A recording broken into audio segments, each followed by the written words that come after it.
Worship act जो लागू किया गया, यह प्लेसेस ऑफ वर्शिप एक्ट कहता है कि 15 अगस्त 1947 से पहले अस्तित्व में आए किसी भी धर्म के पूजा स्थल को किसी दूसरे धर्म के पूजा स्थल में नहीं बदला जा सकता है।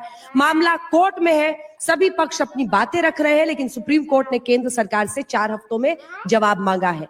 मंच पर तो बेहद खास मेहमान सुधांशु त्रिवेदी जी, राज्यसभा सांसद भारतीय जनता पार्टी के, और इमरान मसूद साहब हमारे साथ लोकसभा सांसद कांग्रेस पार्टी के चर्चा में जुड़ रहे हैं। लेकिन इससे पहले कि हम चर्चा की शुरुआत करें, कुछ नाम आपके सामने मैं दिखाना चाहती हूं कि अभी देश में ऐसी कितनी जगह हैं जहां पर या तो सर्वे हो रहा है या फिर कोर्ट में मामला चल रहा है। विवादित स्थल जहां जहां कोर्ट में मामला है उसमें शमसी जामा मस्जिद बदायूं उत्तर प्रदेश का है। अगला है अजमेर शरीफ दरगाह, जहां पर कोर्ट ने कहा सुनवाई को एक्सेप्ट कर लिया है अजमेर में। वहीं दूसरा कोर्ट में मामला है मलाली जुमा दरगाह का, जो कि बेंगलुरु कर्नाटक में है। अगला मामला दिखा दीजिए कुव्वत उल इस्लाम मस्जिद, जो कि दिल्ली में याचिका खारिज कर दी गई है। यहां पर भी लेकिन विवाद उठा था।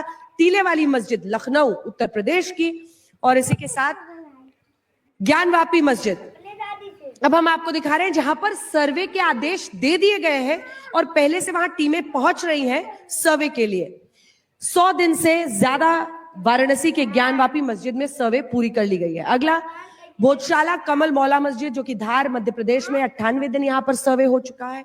इसी के साथ शाही जामा मस्जिद संभल उत्तर प्रदेश, जहां पर 2 दिन के सर्वे के बाद मचे बवाल और हिंसा पर ही पूरे देश में नए सिरे से बहस छिड़ी है। शाही जामा मस्जिद संभल, उसके बाद मथुरा में, जहां पर सुप्रीम कोर्ट ने फिलहाल रोक लगा दी है, श्री कृष्ण जन्मभूमि शाही ईदगाह मस्जिद मथुरा उत्तर प्रदेश में। ये बताते हुए सबसे पहले सुधांशु जी आपको मौका देती हूं, ये बताने के लिए मामला लीगल है, लेकिन इसके बावजूद आप, आपकी पार्टी, आपका पूरी विचारधारा से जुड़े हुए लोग इस मुद्दे को बहुत जोर शोर से उठाते हैं कि जितना शोर हम इस पर मचाएंगे उतना ही वोटर्स का हमें जोर मिलेगा। क्या ये सच नहीं है? क्या ये आपके लिए चुनावी नहीं है? पहले तो इस लीगल की टेक्निकलिटी बताते हैं, फिर लीगल का फ्रेमवर्क बताते हैं।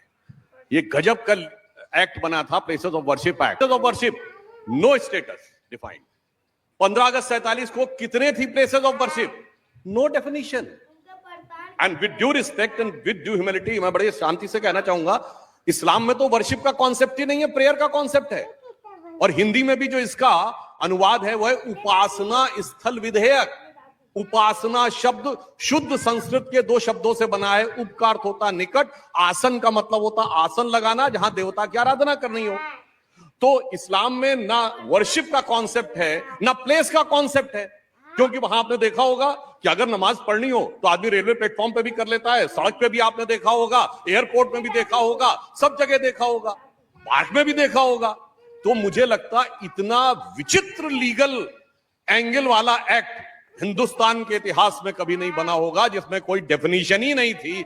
इसीलिए मैं कहना चाहता हूं, उसमें ये 91 में बना, तब तक कश्मीर में जो मंदिर तोड़ दिए गए थे उनका कोई उल्लेख है इसमें कि उनका 1947 का स्टेटस रिजॉल्व होगा? नहीं। अब आप आइए, ज्ञानवापी का आपने बात कही, 93 में मुलायम सिंह की सरकार ने तहखाने में पूजा रोकी थी, तो 47 का तो स्टेटस कुछ और था। 47 में अब आइए श्री कृष्ण जन्मभूमि में, तो समझौता 67 में हुआ है, तो 47 का स्टेटस कुछ और था। इसी